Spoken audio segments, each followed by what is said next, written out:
Good morning बच्चों। तो मैं हूं विजय अग्रवाल और लेकर आया हूं रैखिक समीकरणों के ऊपर जो क्वेश्चन इंपॉर्टेंट क्वेश्चन है। निम्न समीकरणों x प्लस वाई बराबर 14 और 2x माइनस वाई बराबर 16 में x और y का मान क्या होगा। तो बेटा हमने दो विधियां सीखी है, उन विधियों को यूज करके इन इक्वेशन को हमको, इन समीकरणों को हमको सॉल्व करना है। तो देखो कैसे करते हैं। यहाँ पर मान लो मैंने लिया x प्लस वाई बराबर 14 और 2x माइनस वाई बराबर 16, है ना। जैसे तो यहाँ पे y से y कट रहा है डायरेक्ट, लेकिन जो मैंने सिखाया है ना वो देखो आप। मैंने क्या सिखाया है, यहाँ पे x के साथ है 1, यहाँ पे x के साथ है 2।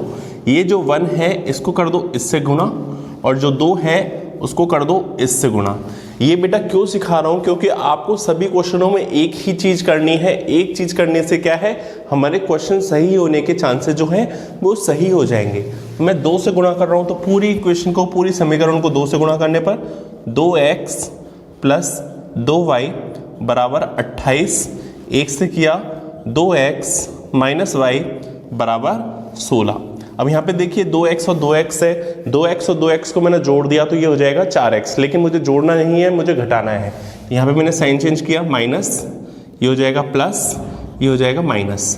2x से 2x कट गया, 2y और y कितना हो जाएगा 3y, 2y और y बेटा प्लस का y और 2y कितना हो जाएगा 3y।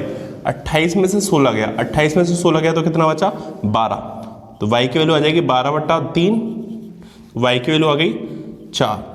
अब जो y की वैल्यू 4 आई है उसको कहाँ पे रखना है, समीकरण 1 में। तो समीकरण 1 कहाँ है हमारा, ये रहा।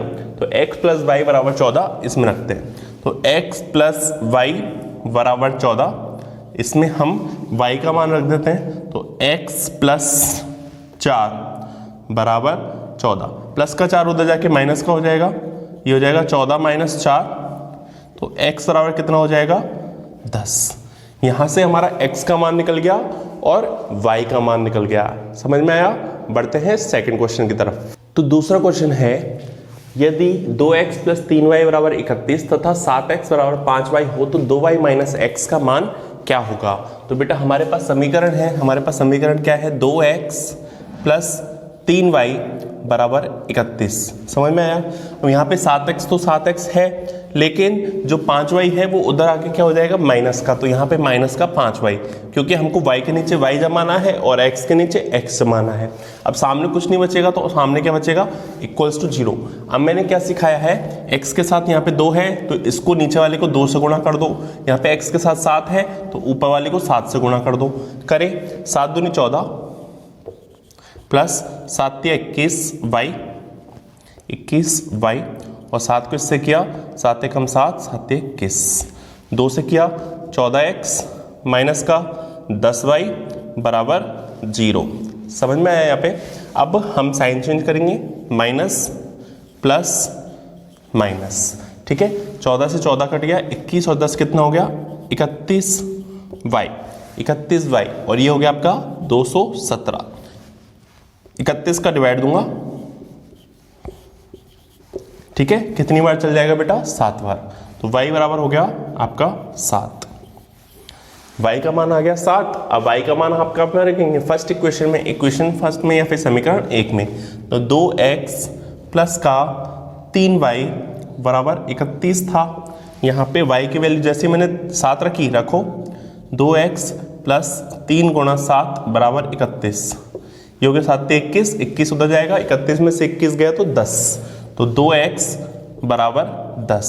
तो x बराबर कितना आ जाएगा 10/2, 5। x का मान आ गया 5 और y का मान आ गया 7। लेकिन हमको x और y नहीं निकालना, हमको क्या निकालना है 2y माइनस x। तो बेटा 2y माइनस x निकालना है। तो देखो 2 का 2, y की जगह 7 माइनस x की जगह 5, ठीक है। अब इसको सॉल्व करो, 2 7 14, 14 माइनस 5, 14 माइनस 5 कितना होता है 9। समझ में आया बच्चों।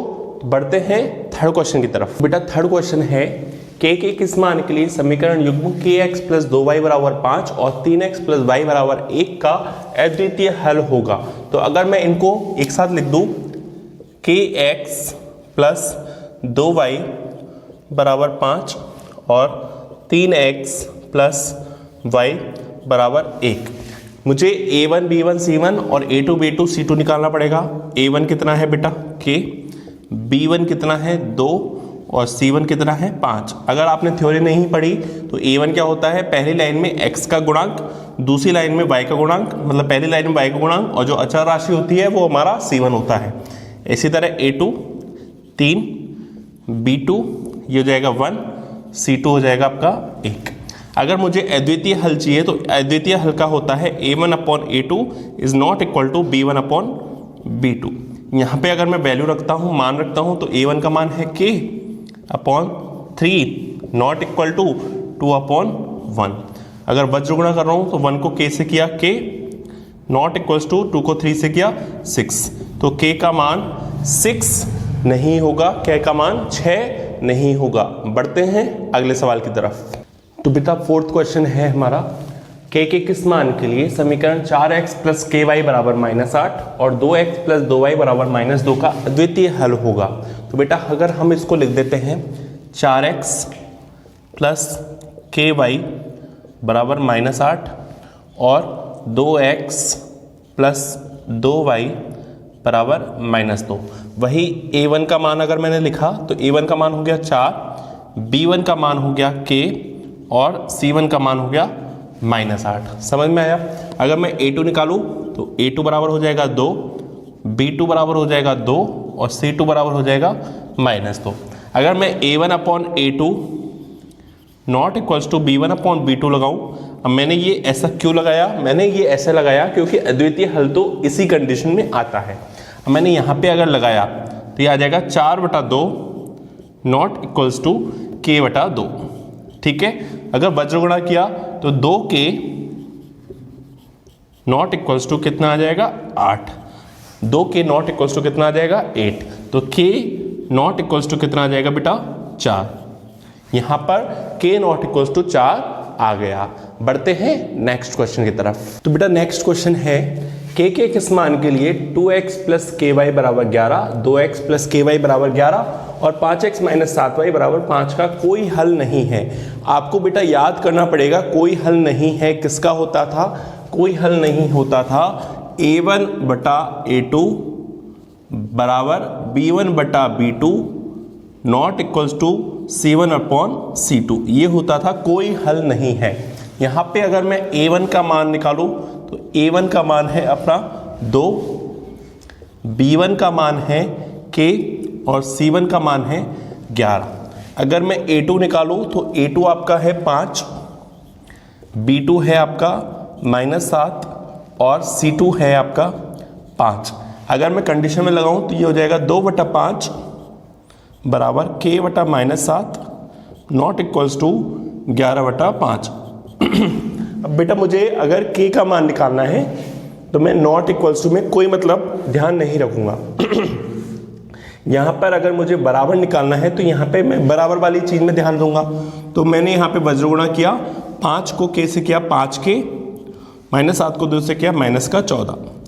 यहाँ पे k का मान निकाला -14/5, -14/5। अगर आपको ऑप्शन में नॉट इक्वल टू वाला मिल जाए तो आप दूसरी और तीसरे समीकरण को सॉल्व करेंगे, लेकिन यहाँ पर अगर आपको k का मान निकालना है तो आप पहला और दूसरा क्वेश्चन लेंगे। समझ में आया। बढ़ते हैं अगले सवाल की तरफ। बेटा नेक्स्ट क्वेश्चन है, c का मान क्या होगा यदि cx plus 3y plus 3 minus c बराबर 0, 12x plus cy minus c बराबर 0 जो है उसके अनंत हल होंगे। अनंत हल कब होते हैं, जब a1 बटा a2 बराबर b1 बटा b2 बराबर c1 बटा c2। अब बेटा a1 b1 c1 a2 b2 c2 के मान निकालना आपने सीख गए। ये है हमारा a1, ये है हमारा b1, ये है हमारा c1, ये है हमारा a2, ये है हमारा b2 और ये है हमारा c2। तो मान रखने पर रखो c बटा 12, यहाँ पर हो जाएगा 3 बटा c और 3 माइनस c बटा माइनस का c। समझ में आया। अब हम यहाँ पर करते हैं मल्टीप्लाई। अगर मान लो हमने दो ये पहले दूसरे समीकरण लिए तो c को c से गुणा करेंगे तो कितना आ जाएगा c का स्क्वायर, और 12 को 3 से करेंगे 12 तिया 36। तो यहाँ पे c का मान निकाल दिया मैंने प्लस माइनस √36। ठीक है, तो c का मान कितना आ गया बेटा प्लस माइनस 6। c का मान निकल के आ गया प्लस माइनस 6। अब हम क्या करें, हम इसको और इसको सॉल्व कर लेते हैं, इसको और इसको सॉल्व कर लेते हैं। यहाँ पे प्लस माइनस 6 आएगा या फिर 6 आएगा या फिर माइनस 6 आएगा, तो देखना पड़ेगा। यहाँ पे अगर हम इनको सॉल्व करते हैं तो 3 को माइनस 3 से किया माइनस का 3c, c को इससे किया तो 3c माइनस का c²। ठीक है, c को 3 से किया 3c और c को इससे किया माइनस का c²। अगर इधर 3c इधर आता है तो ये हो जाएगा प्लस का 3c, तो ये बजा बराबर 0, 3c प्लस का 3c माइनस का c²। तो बेटा ये हुआ माइनस का c²। अगर इधर लाए तो ये हो जाए c² माइनस का 6c बराबर 0। बताओ इसमें से कुछ कॉमन आ रहा है, इधर से कॉमन आ रहा है c माइनस 6। ठीक है, अब बेटा क्या होता है, यहाँ पर इसको भी 0 करना पड़ता है, इसको भी 0 करना पड़ता है। तो यहाँ पे c को 0 किया तो c बराबर 0, और यहाँ पे c माइनस 6 को 0 किया तो c का मान कितना आ गया बेटा 6। अब यहाँ पे c का मान 6 आया है और यहाँ पे c का मान प्लस माइनस 6 आया है। जो उभयनिष्ठ मान है, उभयनिष्ठ मान जो है जो दोनों में आ रहा है वो कितना आ रहा है, c का मान 6 है ना। तो बेटा ये भी हमको सीखने वाली चीज मिली कि अगर दो मान आ जाए तो आपको दूसरा और तीसरा भी करना पड़ेगा अगर मौजूद है तो। अगर मौजूद ही नहीं है तो फिर हम कुछ नहीं कर सकते, हमारा जो आंसर आएगा वही करना पड़ेगा। लेकिन हमारे पास दूसरा ऑप्शन था तो हमने इसको सॉल्व किया। अब वापस से देखें, 3 को माइनस c से किया माइनस 3c, c को 3 से किया 3c माइनस का c², माइनस 3c उधर ले गया, 3c और 3c कितना हो गया 6c। लेकिन माइनस c² मुझे प्लस का चाहिए तो माइनस c² में उधर ले गया, c² हो गया। जो 6c था वो भी मैं उधर ले जाऊंगा माइनस का 6c। अब मैं इधर में से c कॉमन लूंगा, जैसे ही c कॉमन लिया तो ये हुआ c माइनस 6। एक तो इसको 0 करूंगा तो ये हुआ c बराबर 0, और c माइनस 6 को 0 किया तो c बराबर कितना आ गया 6। समझ में आया। पढ़ते हैं अगले क्वेश्चन की तरफ। तो बेटा अगला क्वेश्चन है, यदि 8 कुर्सी और 5 टेबल का मूल्य 10,500 है और 5 कुर्सी और 3 टेबल का मूल्य 6450 रुपए है तो प्रत्येक कुर्सी का मूल्य क्या होगा। तो मैंने माना एक कुर्सी का जो मूल्य है, माना एक कुर्सी का मूल्य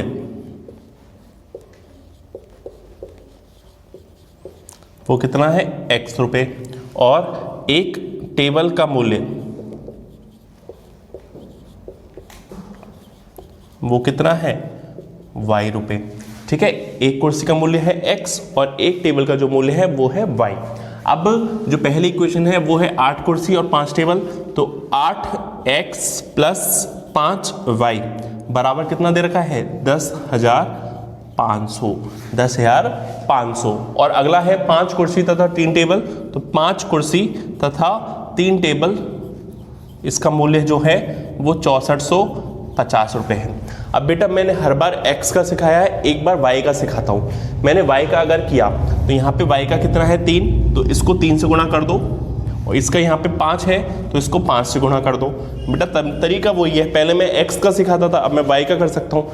करो, 3 को 8 से किया, 8 दिया 24x, 15y, और 3 से करेंगे तो ये हो जाएगा 315 00। यहाँ पे करेंगे 5 से, 5 हम 25x प्लस 15y, 5 से करो 5 0, 5 हम 25, 2 5 6 20 और 2 22, 5 6 30 और 2 32। ठीक है, 5 हम 25, 2 5 6 20, 2 22, 5 6 30, 2 32। ठीक है, अब बेटा हमको y बराबर करना है तो यहाँ पे माइनस किया, यहाँ पे माइनस किया और यहाँ पे भी माइनस किया। 15y से 15y कैंसिल आउट। बताओ 24 में से जब 25 जाएगा, 24 में से जब 25 जाएगा तो x नहीं बचेगा, कितना बचेगा माइनस का x, माइनस का x।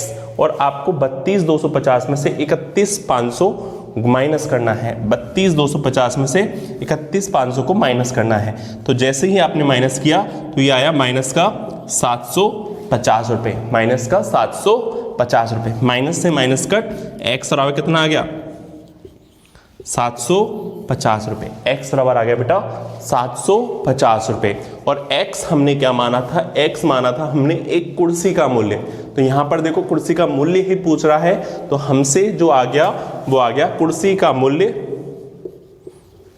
कुर्सी का मूल्य जो हो गया वो 750 रुपये आपका आंसर आ चुका है। तो बेटा ऐसे क्वेश्चन रैखिक समीकरणों के ऊपर आधारित होते हैं। ऐसे क्वेश्चनों की हमको प्रैक्टिस करनी होती है, जिससे हम फर्स्ट ग्रेड के जो पेपर है उसमें मैथ्स के सारे क्वेश्चन सॉल्व कर सके। तब तक विदा दीजिए, पढ़ते रहिए, बाय बाय।